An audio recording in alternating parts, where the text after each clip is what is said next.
All right. Well, speaking of people who are not pragmatic, we have to talk about everybody's least favorite people, which is, of course, Gen Z. Brad, I have yet another unhinged video from this population. And it follows a typical trope, right? Where this is a young woman who is really upset that she has to work, is my main takeaway from the whole video. So let's roll this and see what your thoughts are. I cannot stand how the news has been dogging Gen Z and calling them lazy for not wanting to work a 9-to-5 for the rest of their lives. Let me put it in perspective for everybody who's a little confused here, okay? I work 5 days out of the week, 40 hours a week, okay?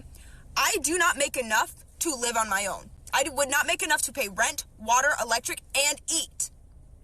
All by myself. I would not be capable of doing that. 20 years ago when you were getting started, you could live on your own.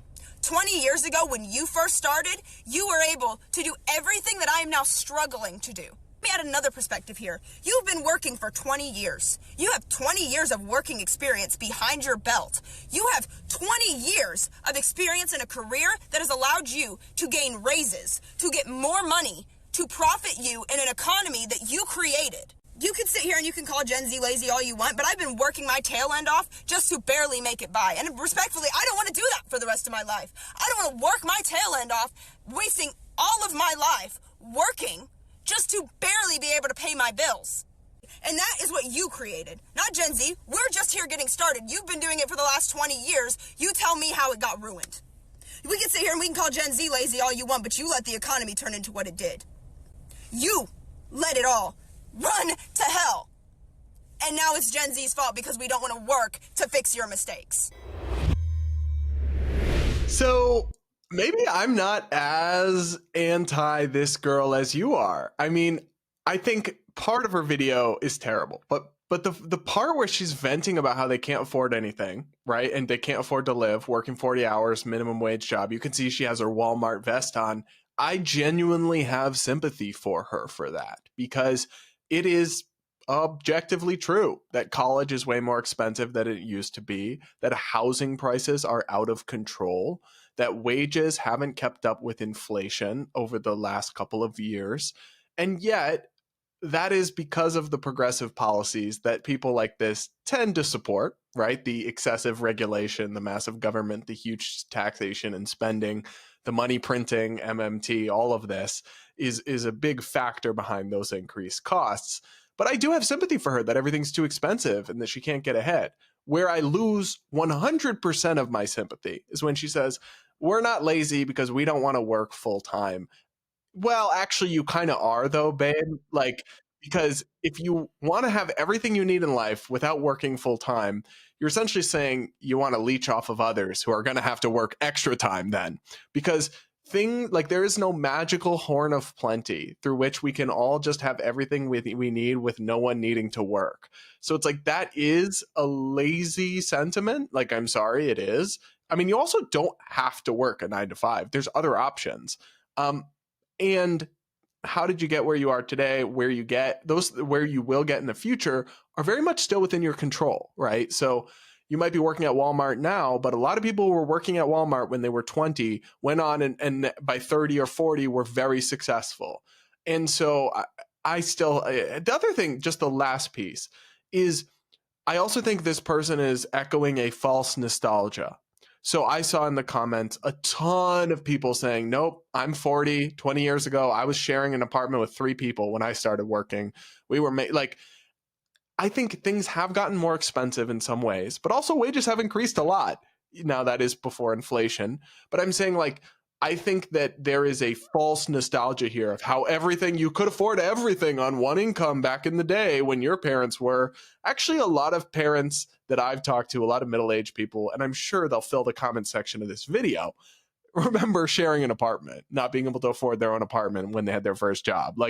Having a ratchet $500 car that fell apart, eating ramen, all these things these people are complaining about. I think that they're not as new or novel experiences as they seem to think they are. Mm-hmm. Yeah, I actually really struggle with videos like this, to be honest. And when I shared it on Twitter, what I said is 2 things can be true at once, right? The economy is bad right now. Inflation is insane, and the people responsible for that should be held accountable.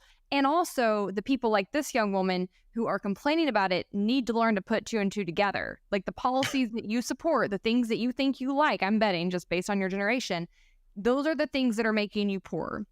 So I don't have a ton of sympathy for it because I tend to feel like you have so much privilege as an American, not only in the opportunity to work hard and to get ahead, but also in your ability to vote and your ability to influence the laws around you. And when you and your generation use your voice in a way that is self-damning, and then you complain about it, it's hard to feel a lot of sympathy for you in that case. But that being said, I still try my best for my approach with people in this camp to be one of compassion and at least explaining the factors that got them there. So I think that that's part one. My part two to this, though, is that she's delusional. Like, I mean, one, you absolutely are lazy if you don't want to work a 9 to 5. That is far less than the average human has had to work throughout their lives up until, I mean, not even 100 years ago. Be so serious. Get real. Like, that is, yes, you're lazy. That's a great privilege that you only have to work 40 hours a week and can feed yourself and clothe yourself and house yourself. That's phenomenal. That's capitalism. You're welcome for that. Secondarily, if you want things above your needs and you want to have a certain lifestyle, it is very likely that you will need to work more than 40 hours a week because guess what? 40 hours a week is actually not that much. I can't envision a time in my life since high school, I guess, where I have worked less than 40 hours a week. That's insane. And I work hard because I want to get ahead. I'm not satisfied with just having the bare minimum. I like nice things. I have expensive taste. Therefore, I work a lot so that I can have the things that I want. Like, this isn't rocket science here at all. But her idea that that was not the case generations past, like some factors are different, right? The housing market, we absolutely need to discuss the policies that have decimated that. Student loans and the cost of higher education, we absolutely should be discussing that. But this idea that people 20 years ago graduated and just had these like cushy lives where they didn't work 40 hours a week and they just skated by, that is delusional. My parents got married at age 20 and 23 in the early 80s. And they struggled massively. They had one car between the two of them. They lived in a roach-infested on-campus apartment at seminary housing when my dad got his master's. My mom, roaches. And they hate roaches. My whole family is like the biggest anti-roach family you'll ever meet. My mom worked in like daycares. My dad did lawn at the seminary while he was getting his master. Like they were scraping by. And I feel like when I see these videos, because of how I grew up and because I've had to scrape by myself so much in life, that's probably why I do have a lot of compassion fatigue that you might not, Brad, because I've seen how my family lived to get by when we weren't doing very well. And I also did that in college and after college when I needed to. And if I ever had to again, I could be the biggest miser you'll ever meet. You would not believe the ways I can save money. Even today, I saw my Verizon phone bill and I was like, what is this extra $40 in charges? Like, I go straight grandpa immediately. I watch my budget. I cut costs. And even though I make a lot of money now, I do not spend it. I invest it. I donate. I save. I save for a rainy day. Like, I drive an almost 10-year car. And this is what just drives me nuts is I'm like, can you really not afford to live, or are you stupid with money? It really is a question you need to be asking yourself. Now, she's wearing a Walmart vest. I'm assuming you really probably can't afford to live very well because you're working at Walmart. That's a minimum wage job. You really should have been doing things so that you were not working at a minimum wage job by the time you're in your 20s, like getting a trade. But also, where are you living, right? Because if you're making $15 an hour working at Walmart and you're trying to live at New York City, Washington, D.C., Boston, Atlanta, that's going to be a struggle. But if you're making $12 an hour in a rural part of a state working at Walmart, you actually will be able to live off of that. So maybe you need to relocate. I mean, like, that's also an option. It's not equally expensive everywhere. And I feel like that gets lost from this debate too. They're like, well, I can't afford housing. Well, you can't afford housing in the exact place that you want to live, which is where everyone wants to live. I mean, there's still many parts of this country where housing is not that expensive.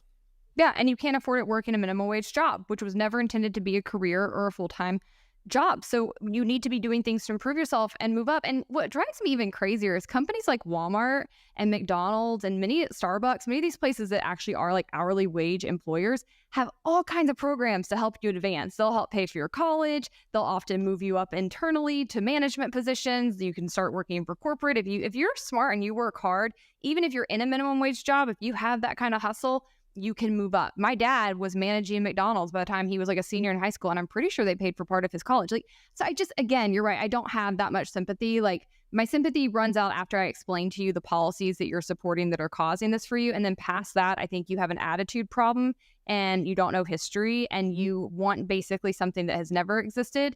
And it's just extremely entitled. So yeah, I don't have a lot of sympathy for it.